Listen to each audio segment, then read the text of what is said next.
This gentleman here is a great horned owl, and he's about 24 years old, which actually for a great horned owl, that's a pretty mature age. In the wild, they don't normally reach that lifespan. For most of the birds of prey, the lifespan is quite a bit longer in captivity because of the guaranteed diet. But he'd been working in the show for years and years, and he's a good example of where we get some of our birds of prey. The vast majority of raptors that we work with here are birds we've gotten in from rehabilitation centers. Basically, if an animal's found injured in the wild and they're luckily and hopefully found and taken to a rehabilitation center, if they determine that they're permanently disabled or non-releasable, for the animal, their options are usually fairly limited. So we're really proud of the fact that most of the birds we have are from rehab centers, because we still fly them. They get to get out and do their thing. His issues are somewhat subtle and some a little more visible. One is that he's a particularly small great horned owl. Males are normally about that big, and female birds of prey are usually about 1/3 to 2/3 larger than the males. A female great horned owl can get up to about that size. So this fella here is a little on the petite side. Also, he has a little bit of stiffness in his right foot, a little bit of a joint disease, arthritic condition, which comes with the older age. But we've got him on a good diet. He gets glucosamine tablets for the joint disease, and he doesn't favor his foot at all. It doesn't bother him. Another thing too, you don't often get a chance to see this, on the owls, right here, on the inside edge of the center toe, actually you can see it better on this side here. There's actually a really, really sharp cutting edge right there. Very, very sharp. If I squeeze it, you can see, let me try one more time. See that little crease it put in? It's so sharp, you can actually cut yourself on it. But what they'll do is they'll stand on their prey, they'll bend down with their upper mandible, that top beak there, they'll hook into their prey and they'll pull against that cutting edge while they're perched on their food. So actually hooking and pulling against that cutting edge is what will tear their food up into bite-sized pieces.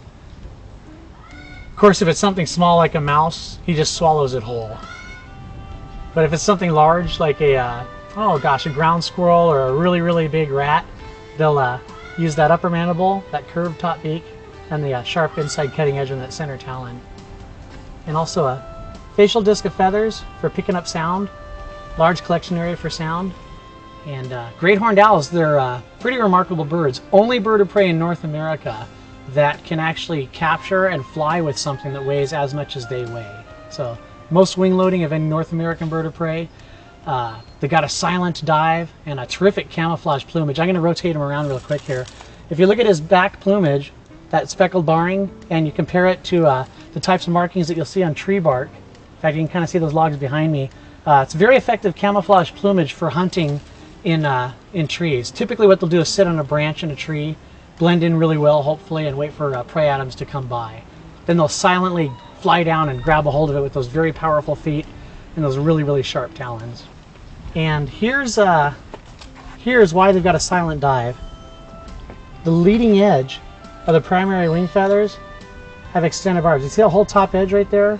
Instead of a sharp edge like you'll find on most birds of prey, those extended barbs, looks like a pocket comb, those break up the wind or generate microturbulence as wind cuts through the wings. So that reduces the amount of noise. So when these guys fly, or when they glide down to grab prey, the leading edge there softens up the air as it passes over, so they don't produce any noise at all.